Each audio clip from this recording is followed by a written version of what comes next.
RDDT Stock Analysis Tuesday and onwards. Am I buying? I'm covering all that in the short 1-minute video, so watch till the end. I'm looking at RDDT Incorporated, and it's in its big correction phase, but so is most of the market, so no sweat.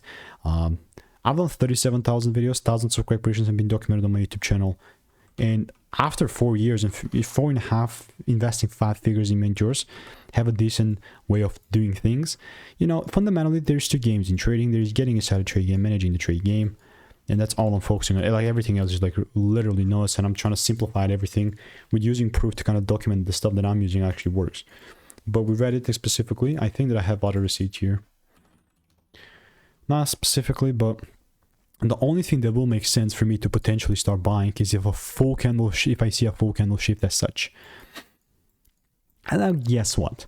We're kind of like wicked out today, but it was not a full candle close, so it really does not count. And yeah, I'll just still keep an eye. That's all that happened. On to the next day. In the meantime, I'm following other ticker sales as well, so not forcing anything. And if you want to make more money trading, this is obviously going to be like a long term, but I'm saying if I see that shift, the intraday trades can also, these quickies and these scalps can also be a thing. But if you want to make more money trading in a simple and lean way, click the first link in the description. It's a free newsletter.